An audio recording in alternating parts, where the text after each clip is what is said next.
Good afternoon, everyone. This is the Doctor. I hope you're all having a fantastic day today. It is 1:41 p.m. here in the Pacific Northwest, and it is a little bit cloudy outside. We just woke up. We had a really fun stream last night, so I hope you guys all enjoyed that. And today, we're going to be going over Yerma. So this video is going to be covering everything from theoretical builds for Yerma. It's going to be covering what espers to use with her, what her stats are, and what some of her best abilities and best subs are. So Yerma is the Scarlet Tornado, is her official title. And she's a Viking, a Knight, and a Thief. And of course she hails from Horn. And I believe she is one of our first Viking characters that we actually have, which is super cool. Her Master ability, which you do unlock at level 40, gives a critical damage plus 15% and an accuracy plus 10. So that is going to raise her critical damage modifier to be 1.20 to 1.65, you guys. So that's also something to keep in mind. Her TMR, which is classed as an accessory here, is going to be HP plus 440, Defense 8, and Spirit plus 4. Moving on to take a look at her stats, she does have some very beefy stats, you guys. So calling it out right now, this girl is thick. Her base HP is 1,993. That is with HP plus 150. Her attack is 279 with an additional 42 attack and with an additional 20% attack added on to that. So easily one of the highest attack characters in the game. Her agility is 53, so that's concerning. But you have to consider that she gets a beefy agility plus 8, which puts her at a reasonable comparable agility to most UR and MR units out there when they're maxed out. Not to mention she gets that agility plus 8 from her board, so even if you're not all job max level and max level, you're still going to get that plus 8 agility earlier, which means that agility is not locked behind that level 79 to level 99 wall that maybe some people will be experiencing with her. She does get a nice Dex plus 24 on top of Dex 178, which puts her at a Dexterity of over 200, which is pretty good. She gets a very nice Defense plus 8 in her base stats, which is wonderful. And of course, we're going to see that this critical hit rate of plus 16% is going to be very nice as well. So overall, if you pulled a Yerma, I would be using her. She just seems amazing all across the board. Now, let's take a look at all of her passives and her reaction abilities. She has Viking Lore, which raises her max HP and attack and lowers acquired AP. She has Unyielding Protection, which raises missile resistance. Divine Protection, which raises debuff resistance. Of course, we have the HP up, which raises your max HP. We have Thief Lore, which gives the movement plus 1 and it raises your agility. And then we have the acquired AP up level 1. So in terms of the passive abilities, I'm definitely going to have to recommend the Viking Lore and the acquired AP up level 1.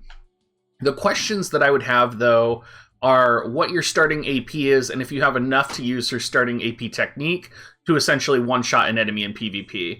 Because if you are setting Viking Lore, there is a possibility that you're not going to be able to get more than one attack off unless you are, building up or casting buffs on her, which she does have plenty of.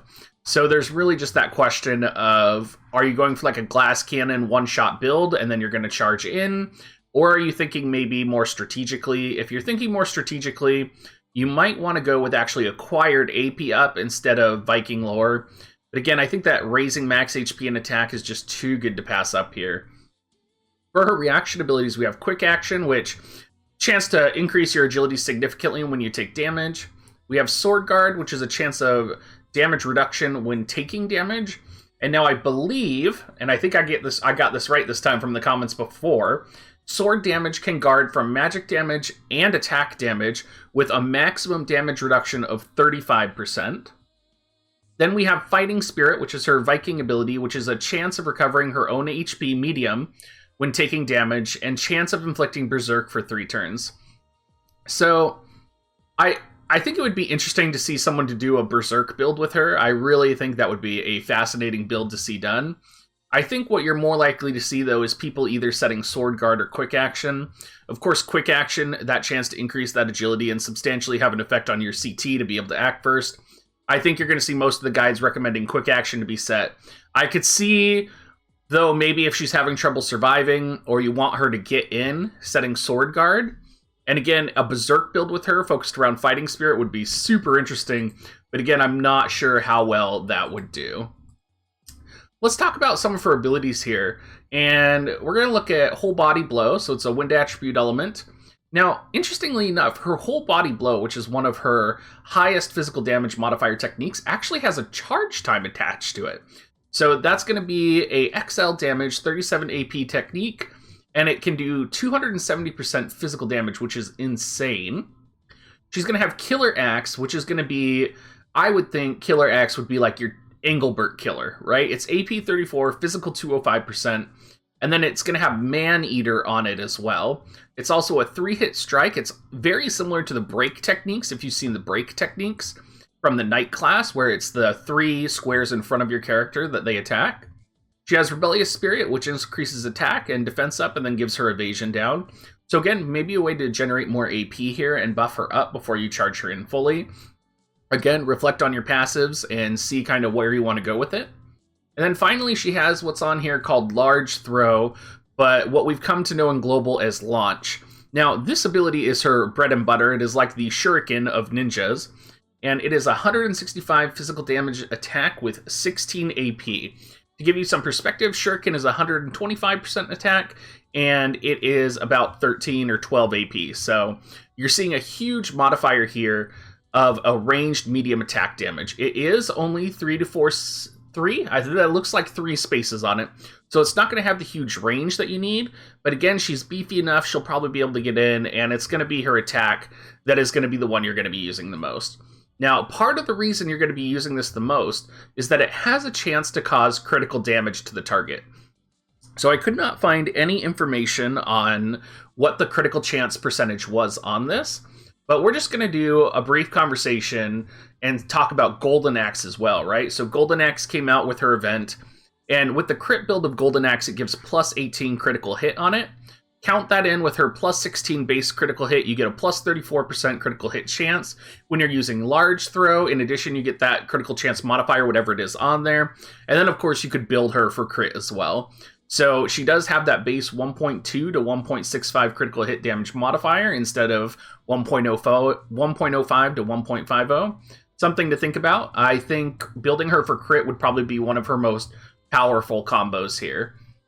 And then, of course, Killing Axe, if you're going for the attack build, if you're going for tank killers, I would actually probably build her for Killing Axe and focus a little bit more on her attack, or maybe balance her out a little bit more. Talking about her sub-jobs here, she does have access to Knight and Thief, and you get pretty much what you would expect with Knight. You get a lot of the breaks. Now, not all of the Knights actually get access to Trinity Break, which is really nice. It lowers the attack magic and agility of the target that they hit. So having her see that is actually really good. We do like Trinity Break. It's just a matter of getting close enough to use that. And if you do get close enough to use that, is there another ability you should be using instead is the real question. Her other sub-job is Thief, so we're going to have Steel Vision. She does get Snipe Dagger, which is that longer range confusion attack, dagger attack. So using Snipe Dagger with her is also going to be pretty good, as well as Launch.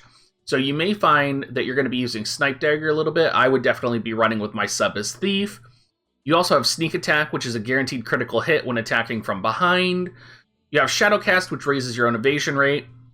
And then, of course, the wonderful Steal Time, which I think is going to be situational, because I think with Yerma, you're going to be really charging in there and wanting to just knock out, one-hit KO your opponent and deal as much damage as possible. But you never know in those one-on-one situations what it's going to turn out to be. Now, she does have a weakness to piercing damage. She does have a resistance to missile, which will be nice. And she has a weakness to magic. Now, Yerma's counter is, of course, going to be Medina, because she has that innate 10% weakness to ice. And she does have a 20% resistance to earth. So she's the Mont killer. She's the pretty much going to get owned by Medina. So you're going to want to keep that in mind. She has some resistance to sleep, charm, and disable. Some of the espers I would recommend for her would be Ifrit for that innate ice resistance, and you can really factor in on that missile resistance as well, and you can factor on that attack buff. Golem for survivability, since she is focused around surviving and getting to your opponent. Odin is not out yet, but Odin does offer Man-Eater as one of his primary abilities, so he is going to be an excellent Esper to set on her. Same with Bomb. Bomb does offer that Man-Eater, which will be really nice on her. Cactar offers the critical hit and the agility, so I would say if you're focusing on a crit build, you might actually want to set Cactar. Behemoth is going to have that slash attack and attack up, along with that agility base, that high agility base to help her move quicker. And then, of course, if all else fails, you can always set Ogre down here.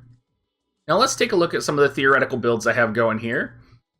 So looking at some of the cards, you can see I have Ifrit, Moraga, and the new Odin card set. So if you're looking for raw attack, slashing, and Man-Eater, this is really going to be the way to go. You can see I put sealed orders below Moraga, just in case you don't have Moraga.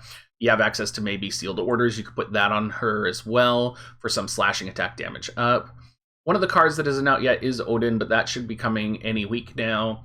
And then in the future, if you're watching this in the future, we did put the card for Tetrasyphilid in, which gives Wind Attack Plus, so something to think about there as well. And then, of course, we have the Oath of Love card for the PvP and Hate and Attack. And then looking specifically down here at the critical hit rate, I would probably pair this with the Cactar Esper. And then I would look at Fun Time, which adds a plus 20% critical hit rate. So Bomb and Fun Time add critical hit rate plus 20 to the individual user. And then, of course, we have Cactar, which gives the party critical hit rate up buff. So someone in the party would have to have Cactar set, and then you could stack it with one of these cards to get you, I believe Cactar caps at either plus 9, I believe it is. So that would give you about a plus 29 critical hit rate right here. And then, of course, critical damage. And it's kind of funny, the Baelo card in the back actually gives more critical damage than the Oath of the Strongest or Will of the Strongest, whatever that card's name is right there, the UR card. It does give higher base stats, though, and if you have a caster in the team, it might be beneficial to set that so that you get the party-wide casting reduction minus 50. It also has higher base stats, so it really depends on how much of a crit damage build you're going for. The Baelo crit damage will give you another 0.25 modifier. The Oath card down here will give you about plus 10 if you have it maxed out, but I think because it's a UR card, you're not going to have it maxed out, especially if you're free to play. So I would probably set the Baelo card if you're really going for that crit damage. But keep in mind, if you're going for that crit damage, you're going to really have to be stacking the critical hit rate and making sure you're landing those crits with the launch ability a lot. So that means you're probably going to be setting the Cactar card in the party. And that also means that you can't have Fun Time or the Bomb equipped on your character. So you're missing that additional plus 20% critical hit rate. And I think with the innate critical hit rate of Yerma, even with Golden Axe crit and with the launch, I think you're probably not going to be going for a critical damage build yet. Maybe in the future, when we have some more critical hit damage up or critical hit percentage up buffs, or a party-wide critical damage up wide card, those might be used in this build. But for right now, I think you're probably going to be either focusing on critical hit rate or raw attack, slashing, and Man-Eater right now. All right, you guys, I hope you found this useful. Thank you so much for dropping comments in the comments section, joining us in the Discord, sending me Discord messages, coming on to the Twitch stream when I'm streaming at night. It's meant so much to me, you guys. This has been super fun. Please make sure to drop a comment. I do try my hardest to respond to every single one.